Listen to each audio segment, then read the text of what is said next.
Sarfaraz Khan star रहे India England test series के तीसरे मुकाबले में डेब्यू हुआ था। दोनों ही इनिंग में हाफ सेंचुरी आई, बहुत ऐतिहासिक पारी थी और कहीं ना कहीं इससे जो जिस तरीका का परफॉर्मेंस था, हर एक भारतीय फैन खुश था, हर एक क्रिकेटर खुश था और साथ ही साथ भारतीय कप्तान बहुत ही ज्यादा खुश थे। उन्होंने तमाम बयान दिए, बहुत सारा बखान किया सरफराज खान के लिए। बिल्कुल, सरफराज खान का जब डेब्यू हुआ तो हर कोई इमोशनल था। उनके पिता बहुत इमोशनल थे, उनकी वाइफ बहुत इमोशनल थे, स्पेशली सरफराज खान भी बहुत इमोशनल थे क्योंकि बहुत इंतजार किया उन्होंने, मतलब टेस्ट की डेब्यू कैप पाने के लिए। कब आएंगे कब आएंगे हाँ, बहुत ज्यादा हाइप उनकी बनी हुई थी क्योंकि डोमेस्टिक में लगातार कंसिस्टेंटली रन्स बना रहे थे वो और सिलेक्टर्स बार बार उन्हें नजरअंदाज कर रहे थे। लेकिन फाइनली वो मौका आया और सरफराज खान ने उस मौके को, मतलब कि एक बोलते ना कि मौके पे चौका मारा, बिल्कुल उस तरीके से दोनों हाथों से उस मौके को यूटिलाइज किया। तो रोहित शर्मा जो कि भारतीय कप्तान है, उन्होंने सरफराज खान की बहुत तारीफ करी, उन पर एक बहुत बड़ा बयान दिया। चलिए नजर डालते हैं रोहित शर्मा के बयान पर। सरफराज खान को खुला अगर छोड़ोगे तो वह अपना काम करेगा।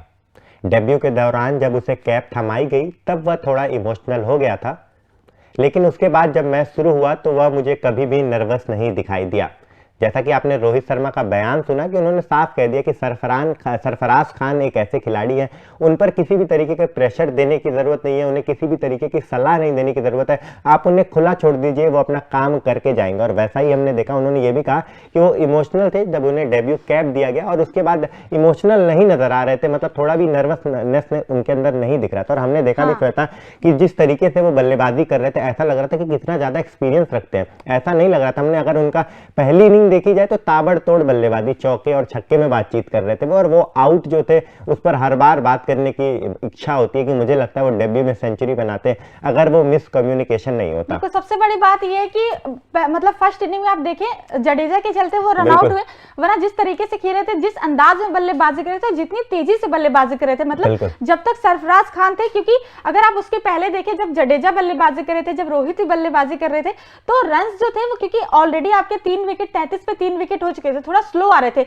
लेकिन जैसे ही सरफराज खान आए पिच पर, मतलब मैदान पर आए बल्लेबाजी करने, वैसे ही रन की जो मतलब स्पीड थी वो इतनी तेज हो गई, फटाक फटाक यहाँ से चौके वहां से छक्के, इतनी शानदार बल्लेबाजी कर रहे थे और रन की जो स्पीड थी वो और ज्यादा तेज हो गई। लेकिन बस एक मिसकम्युनिकेशन हो गया और वो रन आउट हो गया। और दूसरी पारी में तो खैर वो नॉट आउट गए, तो ऐसा लग ही नहीं रहा था, भाई जिस तरीके से बल्लेबाजी करते ऐसा लग ही नहीं रहा था कि इंग्लैंड के किसी भी बॉलर में इतना दम है कि सरफराज खान को आउट करके दिखा पाए। बिल्कुल, जिस तरीके से दूसरे इनिंग में सरफराज खान और यशस्वी जायसवाल के बीच बहुत तगड़ा कंपटीशन चल रहा था कि मैं सेंचुरी बनाऊंगा, मैं डबल सेंचुरी बनाऊंगा।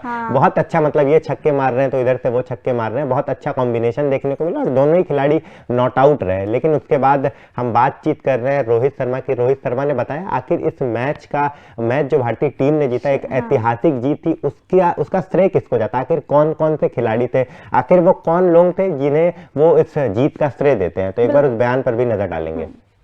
युवा लड़कों को श्रेय जाता है, उनके पास ज्यादा अनुभव नहीं है। 2 डेब्यूटेंट्स खिलाड़ियों ने बहुत अच्छा करके दिखाया है, इसलिए इस तरह का टेस्ट मैच जीतना बहुत संतोषजनक है। मेरे लिए अपने देश के लिए बनाया गया हर एक रन अहम है, हर एक शतक जो मैंने देश के लिए बनाया है वो अहम है। मैं उस तरह का इंसान नहीं हूं जो शतकों को अहमियत दे।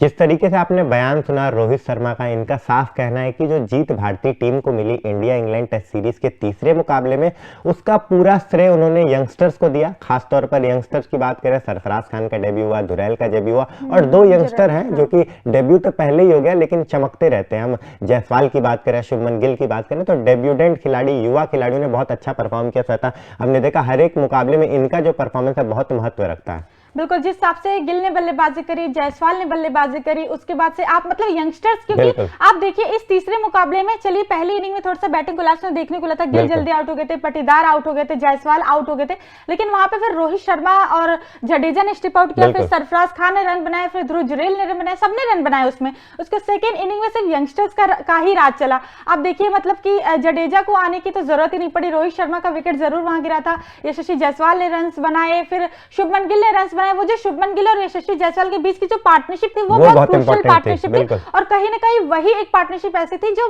इंडिया को बहुत अच्छी पोजीशन पर लेकर गई। उसके बाद फिर जब गिल आउट हुए तो हमने देखा कि फिर सरफराज खान ने कितनी अच्छी बल्लेबाजी करके दिखाई, बहुत शानदार बल्लेबाजी करके दिखाई। तो सारा क्रेडिट यहाँ पे यंगस्टर्स को ही जाता है और रोहित शर्मा की कैप्टेंसी को भी जाता है कि उन्होंने मतलब कि भरोसा जताया यंगस्टर्स पे कि भाई कैसे भी टीम एक्सपीरियंस बल्लेबाज हमारे पास नहीं है, केएल राहुल हमारे पास नहीं है, विराट कोहली हमारे पास नहीं है, लेकिन मैं इन एक्सपीरियंस बल्लेबाजी लाइनअप को लेकर यंगस्टर्स को लेकर उतरूंगा और इनके साथ मैं मैच जीत कर दिखाऊंगा, और वो रोहित शर्मा ने किया भी। बाकी आपका इस पूरी खबर पे क्या कहना है कमेंट सेक्शन में कमेंट करके हमें जरूर बताएं, और आप रोहित शर्मा के इस स्टेटमेंट से कितने ज्यादा सहमत हैं ये भी कमेंट सेक्शन में कमेंट करके हमें जरूर बताएं। साथ ही साथ तूफान स्पोर्ट्स को लाइक, शेयर एंड सब्सक्राइब करना बिल्कुल भी ना भूलें।